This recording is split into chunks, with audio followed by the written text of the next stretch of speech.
கர்த்தருடைய பரிசுத்த நாமத்துக்கு மகிமை உண்டாவதாக. இந்த நாளின் தியானத்துக்கென்று உங்களை அன்போடு கூட அழைக்கிறோம். சங்கீதங்களின் புத்தகம் 68ஆம் அதிகாரம் 35வது வசனத்தை நாம் வாசிக்க கேட்போம். தேவனே, உமது பரிசுத்த ஸ்தலங்களில் இருந்து பயங்கரமாய் விளங்குகிறீர். இஸ்ரவேலின் தேவன் தம்முடைய ஜனங்களுக்கு பலனையும் சத்துவத்தையும் அருளுகிறவர். தேவனுக்கு ஸ்தோத்திரம் உண்டாவதாக. பிரியமானவர்களே, தேவனுக்கு ஸ்தோத்திரம் உண்டாவதாக என்று இந்த நாள் முழுவதும் நாம் தேவனை ஆராதிக்க, துதிக்க, ஸ்தோத்திரிக்க, அவருடைய நாமத்தை மகிமைப்படுத்த, அவருடைய பரிசுத்த ஸ்தலத்தை நாம் வாஞ்சிக்க, பிரியமானவர்களே, விளங்கக்கூடிய ஒரு நாளாக இது கர்த்தருடைய நாளாக இருக்கிறபடினால் கர்த்தருக்கே துதி, கனம், மகிமை உண்டாவதாக. நாம் இப்படிப்பட்ட மகிமையை, கனத்தை தேவனுக்கு செலுத்தும் போது இஸ்ரவேலின் தேவன் தம்முடைய ஜனங்களுக்கு பலனையும் சத்துவத்தையும் அருளுகிறார். இந்த பலன் நம்முடைய ஆவிக்குரிய பலனாகவும் சரீரத்துக்கு உரிய சத்துவமாகவும் இந்த பூமிக்கடுத்த ஆசீர்வாதையும் ஆவிக்குரிய ஆசீர்வாதத்தையும் நம்முடைய வாழ்க்கையிலே நாம் சுதந்திரிக்கத்தக்கதாக அவர் அதற்கு வேண்டிய சகல பலனையும் சத்துவத்தையும் அருளுகிறார். ஆதலால் நாம் சொல்லுவோம், என் தேவனாய கர்த்தருக்கே ஸ்தோத்திரம் உண்டாவதாக என்று. பிரியமானவர்களே, 24வது வசனத்திலே நாம் பார்க்கிறோம், தேவனே, உம்முடைய நடைகளை கண்டார்கள். என் தேவனும் என் ராஜாவும் பரிசுத்த ஸ்தலத்திலே நடந்து வருகிற நடைகளையே கண்டார்கள். இந்த நாள் கர்த்தருடைய நாளாக இருக்கிறபடியினாலே நம்முடைய ஆவிக்குரிய கண்கள் திறக்கப்படும் என்றால், நம்முடைய ஆலயத்தை அவருடைய வஸ்திர தொங்கலினால் அவர் நம்மை நிரப்புகிறதும், தம்முடைய கரத்தின் நிழலினால் மூடுகிறதும், பரிசுத்த ஆவியானவருடைய அசைவாடுதலையும் வல்லமையையும் பிரியமானவர்களே இந்த நாளிலே விசேஷித்த விதமாய் காணக்கூடியதாக இருக்கிறது. அவருடைய பரிசுத்த ஸ்தலத்திலே அவர் எப்படிப்பட்ட பயங்கர விதமாய் விளங்குகிறார் என்றால், அவர் நடந்து வருகிற நடைகளை காண முடிகிறதாய் இருக்கிறது.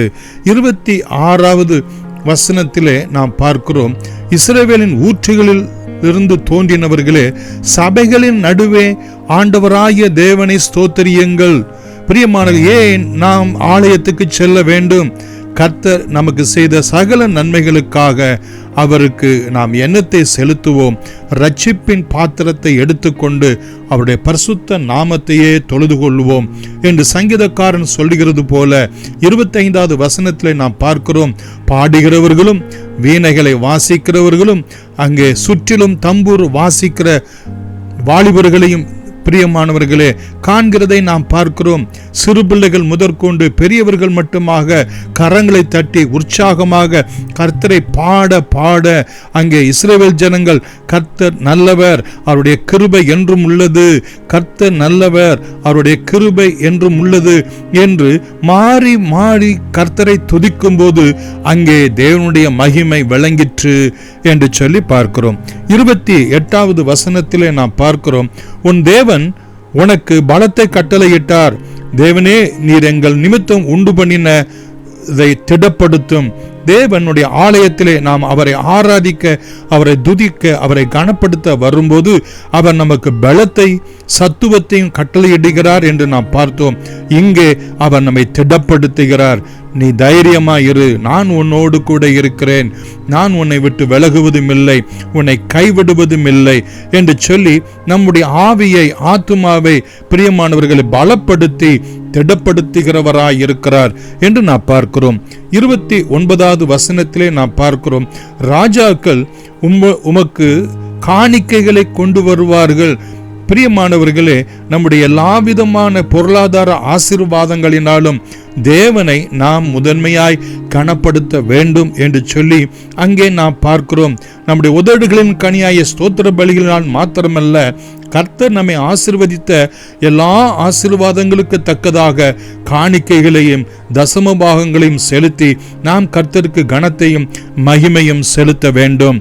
32வது வசனத்திலே பார்க்கிறோம், பூமியின் ராஜ்யங்களே, தேவனை பாடி ஆண்டவரை கீர்த்தனம் பண்ணுங்கள். பிரியமானவர்களே, நாம் ஏதோ ஆராதனைக்கு செல்வது என்றால் செய்தி நேரம் சென்றால் போதும், 1 மணி நேரம் கழித்து சென்றால் போதும் என்றெல்லாம் இருக்கிறவர்கள் உண்டு. நாம் அப்படி இராமல் ஆராதனை குறித்த வேலைகளை ஆரம்பிக்கும் போதே என் கண்கள் விழித்துக் கொண்டது என்று சொல்லி சங்கீதக்காரன் சொல்லுகிறது போல நாம் அவரை பாடவும், அவரை போற்றவும், அவரை பாடல்களினாலே, சங்கீதங்களினாலே கீர்த்தனம் பண்ணவும் நாம் செல்ல வேண்டும். காரணம், அவர் நம்முடைய ஆண்டவர், பிரியம், நம்மை ஆளுகிறவர், நம்முடைய தேவன், நம்மை சிருஷ்டித்தவர். 33வது வசனத்திலே பார்க்கிறோம், ஆதி முதலாய் இருக்கிற வானாதி வானங்களின் மேல் எழுந்தருள் இருக்கிறவரை பாடுங்கள், அவர் வானாதி வானங்கொள்ளாத மகத்துவம் உள்ள தேவன் என்று சொல்லி வேதம் சொல்கிறபடியினால் அவரை புது புது பாடல்களினாலே நாம் பாட வேண்டும். இப்படிப்பட்ட பாடல்களை ஏற்றி ஜனங்கள் கர்த்தரை துதிக்கும்படியாக ஏற்படுத்தின பரிசுத்தவான்களுக்காக நான் கர்த்தரை நன்றியோடு கூட ஸ்தோத்திரிக்கிறேன். பிரியமானவர்களே, இதோ தமது சத்தத்தை பலத்த சத்தமாய் முழங்க பண்ணுகிறார். கர்த்தருடைய செய்தி, ஆண்டவருடைய வாக்குத்தத்தமான செய்திகள், வாக்குத்தத்தங்கள், அவருடைய வார்த்தைகள் நம்முடைய பலத்த சத்தமாய் நமக்குள்ளே அது முழங்க பண்ணுகிறவராய் இருக்கிறார். கடைசியாக 34வது வசனத்திலே பார்க்கிறோம், தேவனுடைய வல்லமையை பிரசித்தப்படுத்துங்கள், அவருடைய மகிமை இஸ்ரவேல் மேலும் அவருடைய வல்லமை மேக மண்டலங்களின் மேலும் உள்ளது என்று சொல்லி வேதத்திலே பார்க்கிறோம். நாம் அவரை பிரசித்தப்படுத்தும்படியாய், அவரை கீர்த்தனம் பண்ணும்படியாய், அவரை போற்றி பாடும்படியாய், பிரியமானவர்கள் அவரை ஸ்தோத்திரிக்கும்படியாய், அவருடைய நடைகளை, அவருடைய சமூகத்தின் பிரசன்னத்தை உணரும்படியாய், பிரியமான நம்முடைய காணிக்கைகளினாலும் நம்முடைய துதிகளினாலும் அவரை கனப்படுத்த வேண்டும். தேவனுக்கு ஸ்தோத்திரம் உண்டாவதாக என்று சொல்லி மாறி மாறி கர்த்தரை துதிக்கும் போது அவருடைய சத்துவம், அவருடைய பலன், அவருடைய திடப்படுத்துதல் நம்முடைய வாழ்க்கையிலே பரிபூரணமாய் விளங்கும். கண்களை மூடி நாம் செபிக்கலாம்.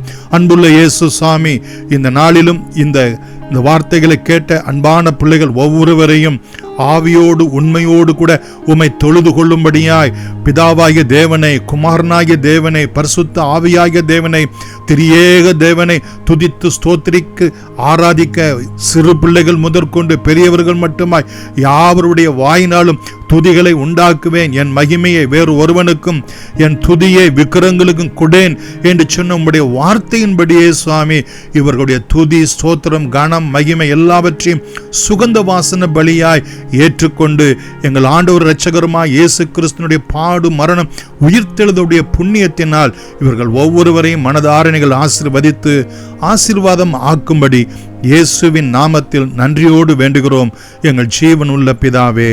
ஆமென். God bless you.